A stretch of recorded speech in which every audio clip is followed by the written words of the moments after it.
the guy follows him, but it's okay. He's allowed to do that. So he comes across to defend. That's his one move. Oh. Sim Racing Stewards. That's right, it is time for another episode of the Sim Racing Stewards, where myself, Jimmy Broadbent, degenerate sim racer and occasional amateur racing driver, takes a look at your sim racing incidents where I decide whether you go in the bin or decide to live another day. I need some sort of gavel again. Oh, okay. Perfect. There's a dust in there. Ah! Spider in there. So as always, we are on the Sim Racing Stewards subreddit, link below in the description, and we're starting off today with a clip posted by Adamore32. Who was at fault? GTE was moving in front of the LMP1 to give him a chance to pass, and the LMP did not know where to go. This sounds like multi-class, which is my specialty. You're with the GTE here, coming down the straight. This is Watkins Glen on the right-hand side. Oh, Jesus. That is a very common mistake from the GTE car. So let's have a look at it again and break down what happened there. So we're coming down the straight, LMP is behind, and this GTE goes, oh mate, he's following me close, I'll get out of his way.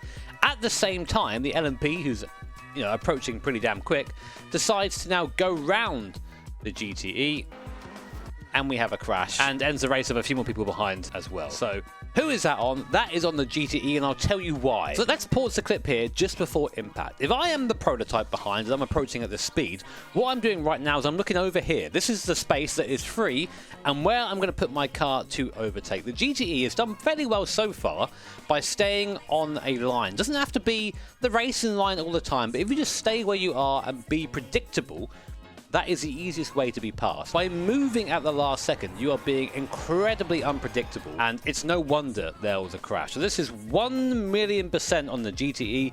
Stay on your f***ing line, please. So next up is a clip by Ice Taste Well. The league I'm in gave me a 10-second penalty for this. Personally, I think it's a racing incident. Let's take a look.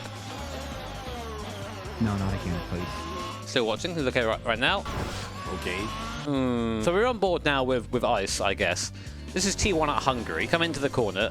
The guy, Rick Bob, is on the outside, and he is ahead. He is ahead, so he is more than entitled to this part of the circuit out here. There's this really weird thing in F1 and a rule that I don't agree with, but apparently is now a rule, where if you're alongside, you're entitled just to squeeze the guy out, which I think is incredibly incorrect, because that's not racing, that's just bumper cars at that point. So at this point, he's still there, he's still ahead. This is his circuit, and the guy on the inside here understeers out, hits him, spins him round.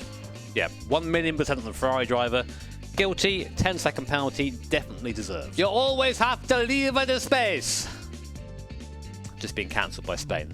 This is one from Fox Gaming. It says, who's at fault? Guy in green blaming me for the incident for not giving him space to pass. Okay, let's have a look. So we're on board.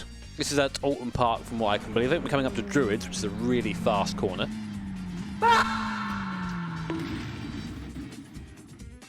Okay. So the guy in green is saying that you didn't give him space to pass.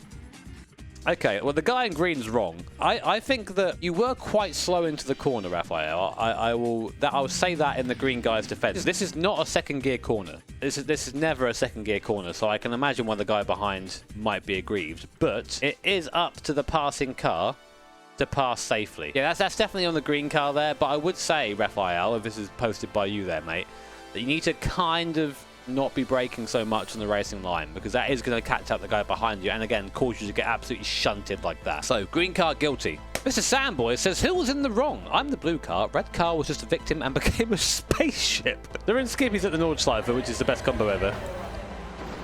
Oh geez. Okay, so where's the spaceship? I need to see what happens to the red car. Oh yeah, off he goes. Easy peasy. So let's break down what happened there. So on board with the blue car, we're coming down towards the compression here, and typically this is very much one at a time through here. We're in the Skip Barber, which is a bit of a slower car than is usually seen at these circuits. So I can understand why you're fighting so hard, and the tow is ridiculous. The slipstream is really strong, meaning that you always get runs on the guys in front of you. So where we are now, you can see what's going to happen here. Both cars here are going for a gap. We do have a wheel alongside here, but I'd say from the blue car, it's just being a little bit opportunistic. What happens here is netcode. So there's actually no physical contact there. The cars are very close, But what netcode is in iRacing is basically the game trying to predict where you are when there maybe is a little hole in the connection every now and then. So it's caused a massive crash, this, and I wouldn't say like it was a malicious move, but it was maybe a bit too brave by this blue guy, thinking that because we're off track here. You know, at this point you're asking for trouble. So I'd say, blue car, my boy, calm it down. You had the whole track to make another pass. Guilty of multiple murder. So Jimmy Jungus, who has the best name on this subreddit, says, at first I thought I had just turned in on him and it was my fault, but after watching the replay I saw that the other driver locked up during turn-in. Is it still my fault or is it a racing incident? This is a Assetto Corsa coming down towards the bus stop. We turn in. Big hit there from the right. Let's have a look from a better angle. No, so in this case, this is something that I think people get mixed up with a lot when it comes to racing, is that people seem to think that if you're not being malicious, then it's a racing incident. That is incorrect. You can be 1,000,000% at fault and not mean to do it. In this case, the guy on the inside with the Alpine liveried car, this crash is entirely on him because he locked up and he went straight on. We can see this guy had plenty of room. He was left a lot of room on the inside. The guy in the white car was very courteous here, Mr. Jungus. Turns in, and again, you can see he's turning in quite late because he's giving the room to the guy on the inside here. So, yeah, unfortunately, locking up is not an excuse. It's 1,000,000% on the blue car on the inside.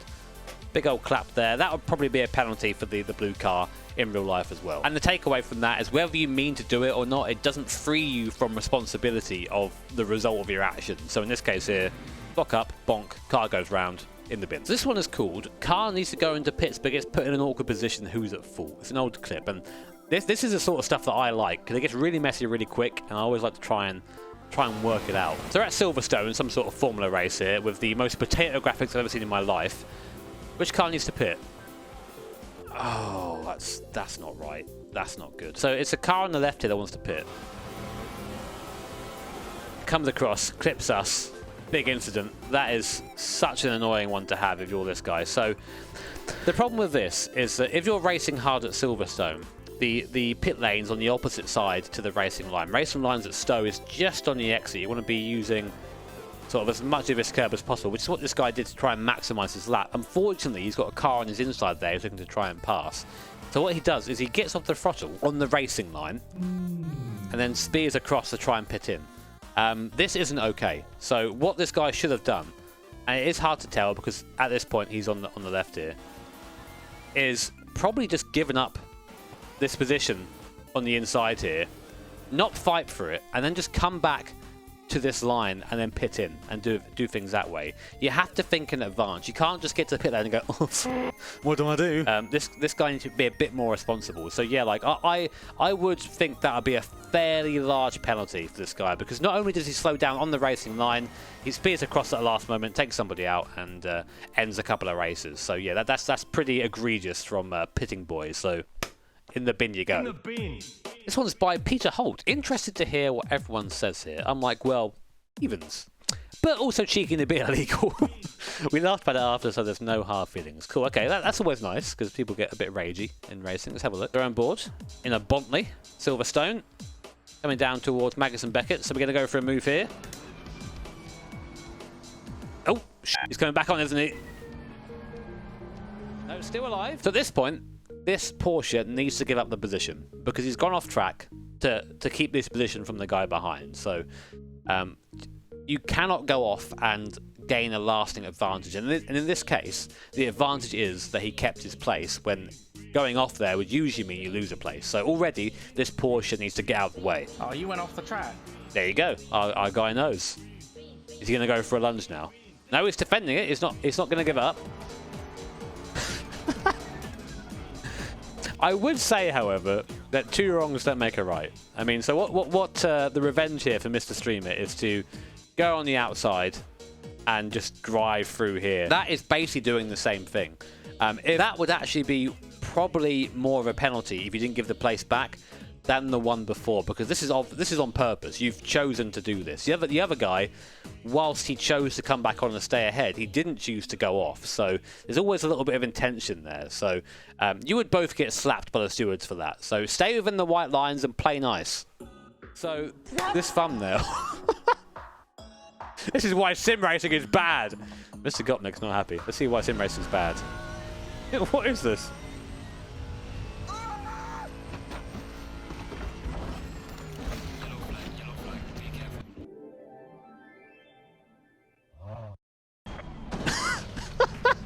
Ooh, what? So yeah, this is 1,000,000% on the Lambo. There's nothing else to be said here. So the reason why it's on the Lamborghini is because he has rejoined on the racing line in front of another car and caused contact. If you go off the circuit, go outside the white line, then it's your responsibility to come back on the circuit in a safe manner. This is like the opposite of that, and that would be probably a race ban in real life racing. So Mr. Lamborghini, you're a shithead. Don't be doing that. This one is by Cam. Says, who is at fault? I am the blue car. Let's have a look. Oh, mate, you've had the Mark Webber start. Guy's going backwards at the start here. Not good. Oh, a clip there and both. Oh, that's a big hit, man. Christ. That's at Monza, too. That's going to be just horrendous when they'll get down there. So let's have another look. It's tough because a lot of people give only one angle here. Now, from my point of view, it doesn't look like the blue car comes across. It looks like, what I'm looking at here is this tyre in relation to this white line, and while the angle changes, it looks like that we're going straight. This 9 car here looks like he comes across just a little bit and clips our front wheel, and then we're both into the wall. But some people are harsher on race starts. I'm a bit different. I'm a bit more lenient because everyone's trying to make up places and go crazy here, but again, it's just a matter of space, you know, like, even if you're the blue car, I'd be looking in my mirrors and just maybe move over a little bit, just to, you know, for the sake of survival. You don't have to do that under the rules, but the rules aren't going to put you back in the race after having a monster shunt like this, so even if you are on the right side of it. So sometimes just survival and keeping that in your head, that's kind of the key there. So Riemet says he needs this one settling. Who's at fault? Me and my buddy. Shank Step or Swooping Ginger. The Titans of F1 2022. Where are we at? We're at Montreal. First corner is a left-hander. Shank Step on the right there. Maka 1-2. In we go. That is on us as the driver here because we've gone into the corner.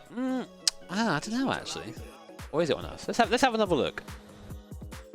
I would say, actually, it's on Mr. Shank Step here on the right.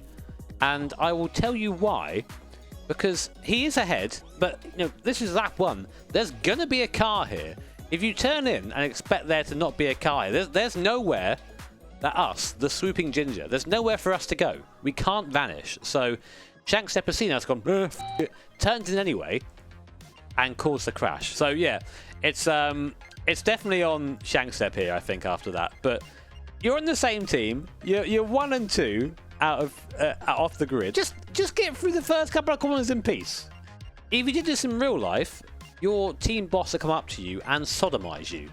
And you'd have to take it because it's in your contract. Shank Step guilty, but I honestly think it would be one of yous.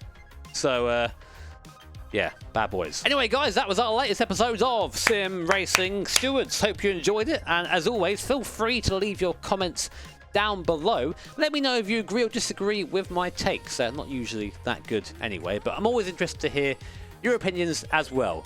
A big thank you to the channel members and patrons. I love you very much. Take care. Have an awesome day. I'll see you all next time.